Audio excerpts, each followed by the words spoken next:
Hello everybody. Let's continue our topic, role of constitution. Today we will discuss some of the basic features of constitution.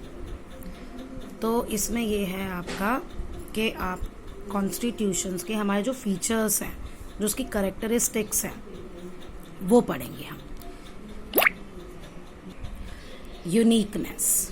Uniqueness मतलब होता है अकेला एक जैसा. The chief characteristics of the constitution of India is its uniqueness.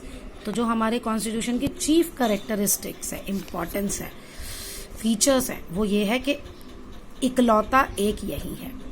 The best feature of many existing constitution of the words were modified and adapted to our needs and conditions. As I told you already कि हमारा constitution जो है वो जो freedom struggle के दौरान हमने महसूस किया, वो सारे हमने प्रिंसिपल्स उसमें इनकॉर्पोरेट किए, प्लस दूसरी कंट्रीज से भी हमने लिया. तो ये वही कह रहा है कि जो हमारा एग्जिस्टिंग कॉन्स्टिट्यूशन है जो अभी का, उसमें जो वर्ल्ड के एग्जिस्टिंग कॉन्स्टिट्यूशंस हैं उनके जो अच्छे फीचर्स थे उनको हमने अपनी नीड्स के अकॉर्डिंग मॉडिफाइड किया, और उनको हमने अपने इंस्टीट्यूशन में इनकॉर्पोरेट किया. Thus, the Constitution of India is a combination of many good points of several constitution. इसलिए हमारा जो कॉन्स्टिट्यूशन है वो और जितने सारे कॉन्स्टिट्यूशन में अच्छे अच्छे पॉइंट्स हैं उनको मिलाकर बनाए. At the same time, the needs and aspiration of the peoples were also not ignored. और कंट्रीज की तो अच्छी बातें हमने ली ही, लेकिन जो हमारी कंट्री के लोगों की विशेष थी, ज़रूरतें थी, वो जो चाहते थे उसको भी हमने इस कॉन्स्टिट्यूशन में रखा है, उसको हमने इग्नोर नहीं किया. सेकेंड पॉइंट है लेंथीएस्ट कॉन्स्टिट्यूशन. बहुत लंबा है, ठीक है. Constitution of India is the lengthiest and the most detailed constitution of the world का सबसे बड़ा और डिटेल्ड. मीन्स जो भी हमने लिया है इसमें तो उसको हमने अच्छे से एक्सप्लेन किया है. It is divided into 22 parts. 22 parts में divided and 395 articles and 12 schedules. The constituent assembly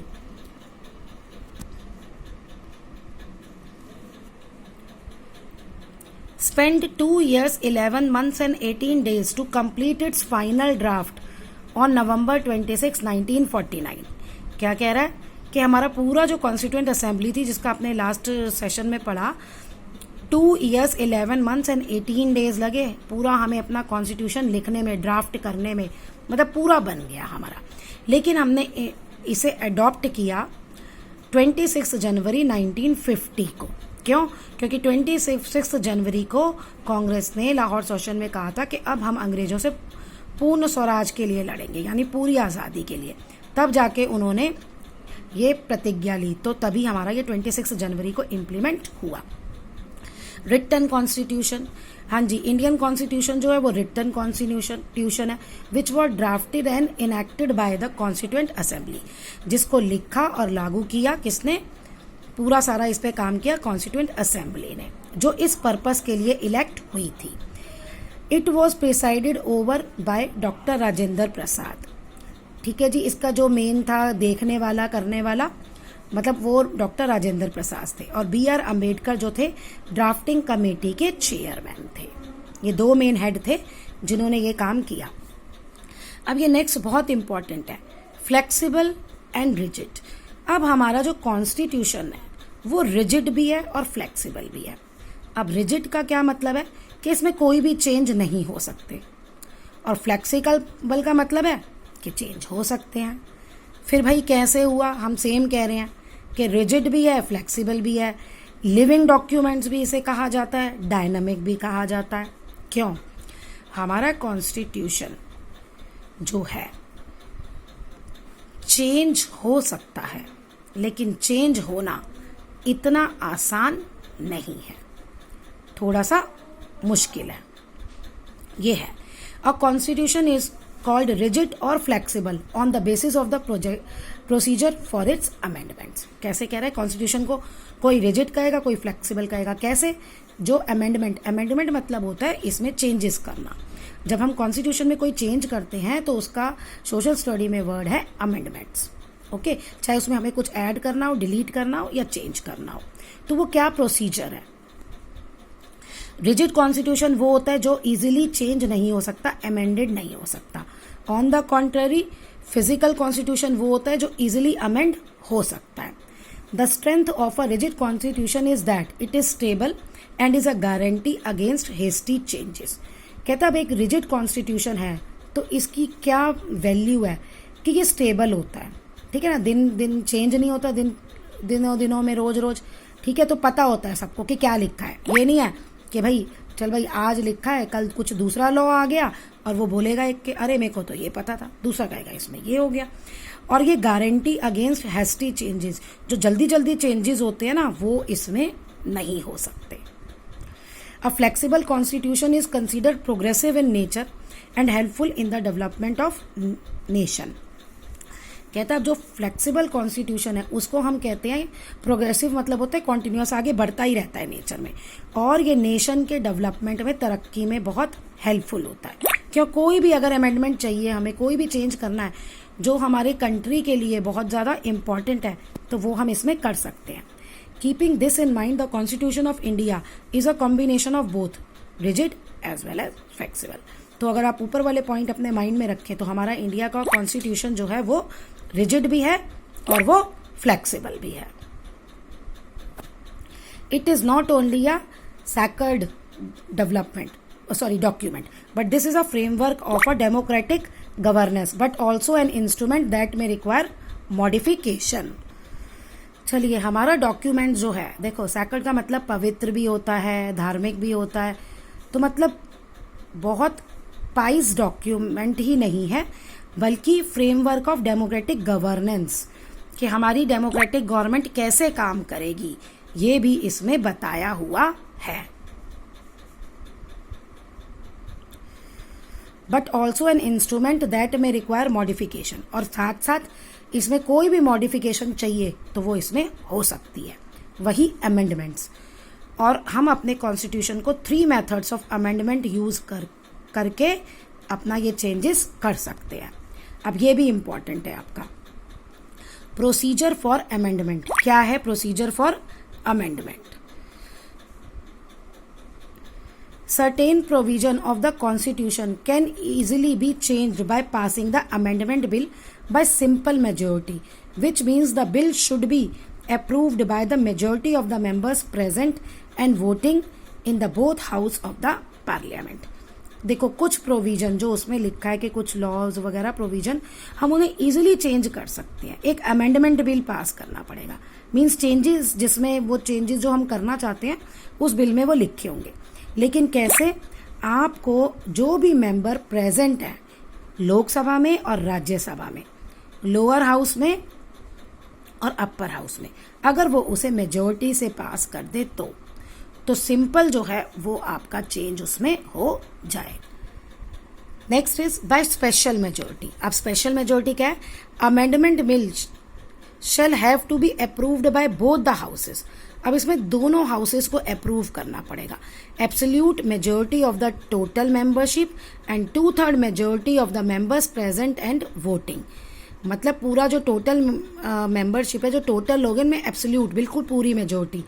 और जो जब कुछ होते हैं ना कि मेंबर्स एब्सेंट होते हैं, कुछ प्रेजेंट नहीं होते, तो जो मेंबर एब्सेंट है जब वो वोट करे तो उसे 2/3 से वो पास कर दे। Most of the provision of our constitution are amended by this method.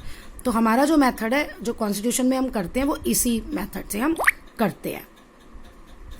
Next है स्पेशल मेजोरिटी एंड रेटिफिकेशन।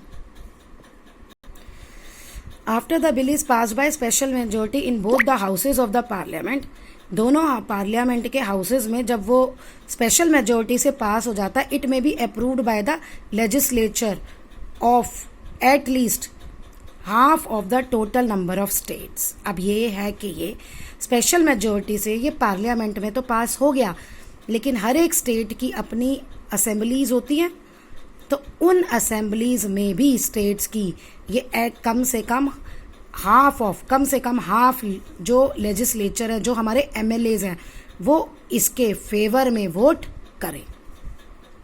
ये है आपका 3 प्रोसीजर्स हैं आपके। अच्छा, नेक्स्ट है आपका Indian is a sovereign socialistic secular and democratic Republic.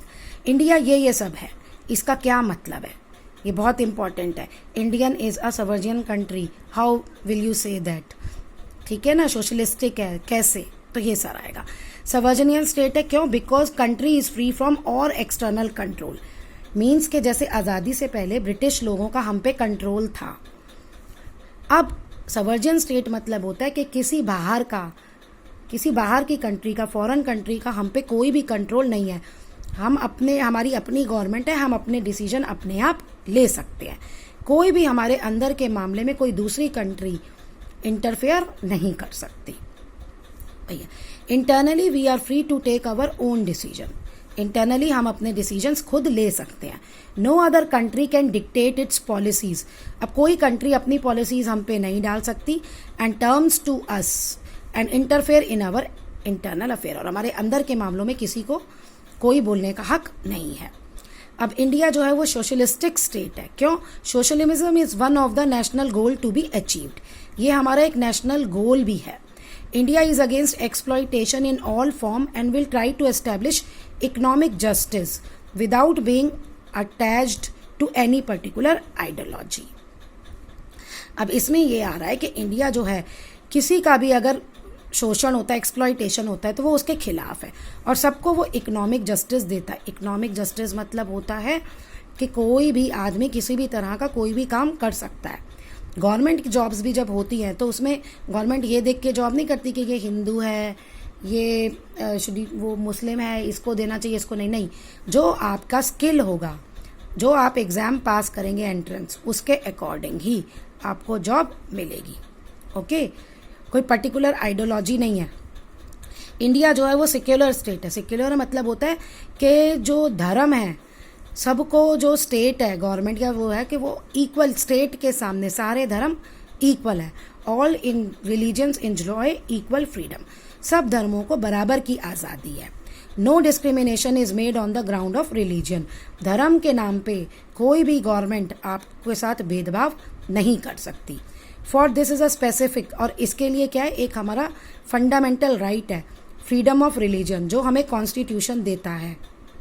ठीक है जी, ये है इसका। और देखो, हमारे इंडिया में कोई भी आप मंदिर बनवा सकता है, कहीं भी मस्जिद बनवा सकते हो आप, कोई भी इंस्टीट्यूशनल एजुकेशन भी खोल सकते हो। जैसे मुस्लिम्स लोगों के मदरसे चलते हैं, गुरुद्वारे वाले लोग भी अपने स्कूल्स चलाते हैं। हाँ, लेकिन इसमें गवर्नमेंट किसी भी तरह की कोई हेल्प नहीं करती, गवर्नमेंट का कोई इंटरफेरेंस नहीं होता। इन अ डेमोक्रेटिक स्टेट मतलब होता है जो कंट्री का हेड है वो लोगों द्वारा चुना जाता है। Our government is elected by people. लोग जो हैं, हमारी गवर्नमेंट जो है उसे कौन चुनते हैं, लोग। And the administration of the country is carried out by the representative of the people. और जो जिन लोगों को हम चुनते हैं वही कंट्री का पूरा एडमिनिस्ट्रेशन चलाते हैं, या आप कहिए कि गवर्नमेंट चलाते हैं। The government is run according to some basic rules. अब गवर्नमेंट कैसे चलानी है, क्या है, वो बेसिक रूल है और वो भी कहाँ लिखे हुए हैं, हमारे कॉन्स्टिट्यूशन में। India is a republic. अब रिपब्लिक है, इसका मतलब क्या है रिपब्लिक का, कि हेड जो है स्टेट का, president, elected head from among the people. जो कंट्री के लोग हैं, हेड भी उसी में से इलेक्ट होगा। In spite of being a democracy, कहते हैं, जबकि जो आपका इंग्लैंड है उसमें डेमोक्रेसी है, लेकिन इंग्लैंड रिपब्लिक नहीं है। क्यों? क्योंकि उसकी जो हेड है स्टेट का, वो हेरिडिटरी किंग या क्वीन है। अब एलिजाबेथ है, कौन सा नंबर है एलिजाबेथ के साथ पता नहीं, वो है, तो वो रिपब्लिक नहीं है। ये आ सकता है कि इंडिया रिपब्लिक है लेकिन इंग्लैंड रिपब्लिक नहीं है। क्योंकि इंडिया रिपब्लिक इसलिए है क्योंकि जो हेड है वो लोगों में से ही चुना जाता है और लोग ही उसे डायरेक्टली या इनडायरेक्टली चुनते हैं। लेकिन इंग्लैंड में नहीं है क्योंकि उनका जो हेड है वो हेरिडिटरी है, उसे लोग नहीं चुनते। ये है, ठीक है, इलेक्टेड हेड फ्रॉम, अब वो चाहे डायरेक्टली हो या इनडायरेक्टली हो। अब देखो जो यूएस है, यूएस में हेड प्रेसिडेंट है तो वो डायरेक्टली लोगों द्वारा चुना जाता है। लेकिन इंडिया में जो हेड है वो प्रेसिडेंट है, जो है वो इनडायरेक्टली लोगों द्वारा चुना जाता है, इनडायरेक्टली चुना जाता है प्रेसिडेंट। ये आप आगे सारे कैसे चुने जाते हैं, कैसे इलेक्टेड होते हैं, सब ये सब आपकी 8th की अभी एसएसटी में है। नेक्स्ट है आपका पार्लियामेंट्री फॉर्म ऑफ गवर्नमेंट। अब पार्लियामेंट्री फॉर्म ऑफ गवर्नमेंट में क्या होता है, तो हमारी जो है पार्लियामेंट्री फॉर्म ऑफ गवर्नमेंट है both at centre and in the state. In fact we have adopted this system on British pattern. तो ये सिस्टम हमने किससे लिया है, ब्रिटिश गवर्नमेंट से लिया है। Parliamentary democracy, there is a close relationship between the legislature and executive. ठीक है जी, क्या कहता है कि जो लेजिस्लेचर हैं और एग्जीक्यूटिव हैं उनमें बहुत क्लोज रिलेशनशिप होती है। Council of Ministers is constituted from among the member of the legislature which hold office so long as it enjoy the confidence of the legislature। अब देखो इसका मतलब क्या है, पहले ये समझो। एक लेजिस्लेचर वर्ड आ रहा है, एक एग्जीक्यूटिव आ रहा है। अब इंडिया में जो गवर्नमेंट है, जो भी मेजोरिटी की पार्टी होती है उसे गवर्नमेंट बनाने के लिए ऑफर किया जाता है। उसका जो हेड होता है वो प्राइम मिनिस्टर होता है, राइट। तो अब मान लो टोटल मैं आर्बिट्रेरी केस ले रही हूँ, कोई भी कंट्री ए है और उसमें टोटल सीट्स हैं 500, जिसमें से 300 एक पार्टी के पास आ गई। तो जिसके पास 300 सीट्स आई हैं उस पार्टी की मेजोरिटी हो गई। अब वो पार्टी गवर्नमेंट बनाएगी। अब ये अंडरस्टूड है कि 300 के 300 जो एमपीज हैं वो गवर्नमेंट में मिनिस्टर तो नहीं बन सकते। नाम आपने सुना है, foreign and affair minister, railway minister, health minister, है ना, स्पोर्ट्स मिनिस्टर, ये अलग अलग मिनिस्टर्स होते हैं। तो सारे तो नहीं बन सकते। तो जो चुन के आए एमपीज उनको हम कहते हैं लेजिस्लेचर, और जो मिनिस्टर्स बनते हैं फिर जो लॉ बनाते हैं और उन लॉ को इम्प्लीमेंट करते हैं वो हमारे होते हैं एग्जीक्यूटिव। तो इसलिए वो कह रहा है there is a close relationship between legislature and executives. The council, क्योंकि लेजिस्लेचर भी वही है, उन्हीं लेजिस्लेचर में से हमने एग्जीक्यूटिव्स निकाले। The council of minister is constituted from among the member of the legislature. अब वो जो ग्रुप बना ना पूरा सारे मिनिस्टर्स का, जिनको हमने पोर्टफोलियोज अलॉट कर दिए, उनको हम कहते हैं काउंसिल ऑफ मिनिस्टर्स। तो वो काउंसिल ऑफ मिनिस्टर्स जो है मेंबर ऑफ लेजिस्लेचर से ही बनाए जाते हैं, और जब तक पार्टी के पास मेजोरिटी है तब तक वो अपना काम करते रहते हैं। In a parliamentary form of government the head of the state, कहता है पार्लियामेंट्री फॉर्म ऑफ गवर्नमेंट जो है, head of the state is the president in case of India. India के केस में हेड जो है वो कौन है, प्रेसिडेंट है, और नॉमिनल हेड है। ठीक है, मतलब मैं कहूं तो नाम का ही है। ऑल्दो ही और शी एंजॉयज मैनी पावर, जबकि उसके पास बहुत सारी पावर है, लेकिन वो पावर जो होती है in practical all these powers are exercised by the council of minister headed by prime minister. यानी कि काउंसिल ऑफ मिनिस्टर का कौन हेड होता है, प्राइम मिनिस्टर। तो देखा जाए तो प्राइम मिनिस्टर ही उन पावर्स को यूज करता है।